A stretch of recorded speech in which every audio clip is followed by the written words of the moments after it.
அடியே உன்னை கேம் விளையாட அனுப்புனா அவன் முன்மொழிகிறதுக்கெல்லாம் நீ வழிமொழிஞ்சிட்டு இருக்கியா?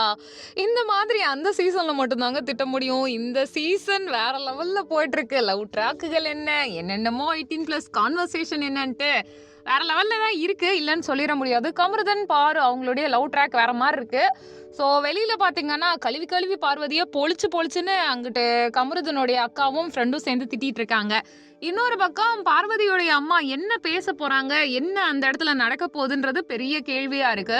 ரசிகர்கள் மத்தியில என்ன எதிர்பார்ப்புன்னா, அவங்க அம்மா மோஸ்ட்லி லவ்வுக்கெல்லாம் சப்போர்ட் தான் பண்ணியிருப்பாங்க. அவங்க விளாக் வீடியோல கூட பாத்தீங்கன்னா எப்போ மேரேஜ் பண்ணிக்குவ, எப்போ கல்யாணத்துக்கு ஓகே சொல்லுவ, யாரும் லவ் பண்ண போறேன்லாம் கேட்டிருப்பாங்க. அந்த அளவுக்கு அவங்க ஸ்ட்ரிக்ட்னு சொல்ல முடியாது, ஓரளவுக்கு ஜோவியல் தான்.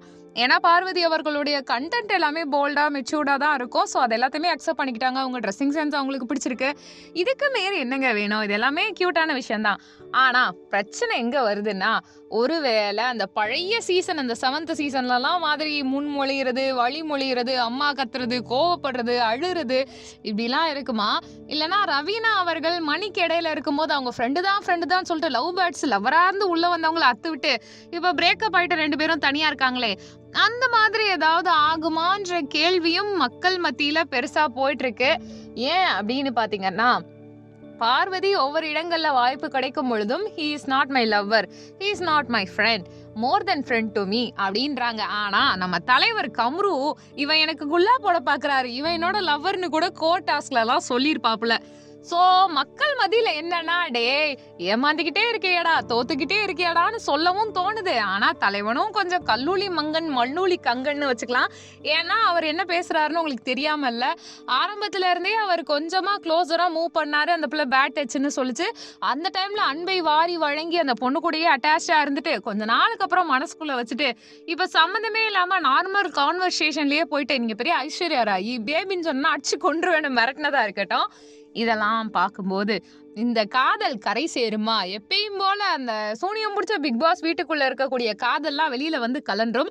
எக்ஸப்ட் பாவனி அண்ட் பாத்தீங்கன்னா அமீரை தவிர மீதி எல்லா காதலுமே ஸ்வாகா அப்படிதான் ஆகியிருக்கு.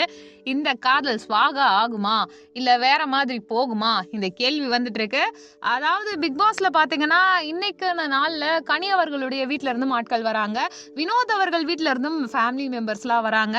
இந்த மாதிரி இமோஷனல் எலிமெண்ட்லாம் நடக்கும்போது வெள்ளிக்கிழமை வாக்குல ஒரு வேலை வேணும்ட்டே விடிய முழிக்க வச்சு பாருவை அழுக வைக்கணும்ன்றதுக்காக அவங்க அம்மாவை வர வைப்பாங்களோ என்னமோ. பாரு கம்ரு 2 ஃபேமிலியும் வந்துட்டு எங்கள் வீட்டில் எல்லா நாளும் பண்டிகைன்னு கையை பிடிச்சிட்டு பாட்டு பாடினாலும் உண்டு.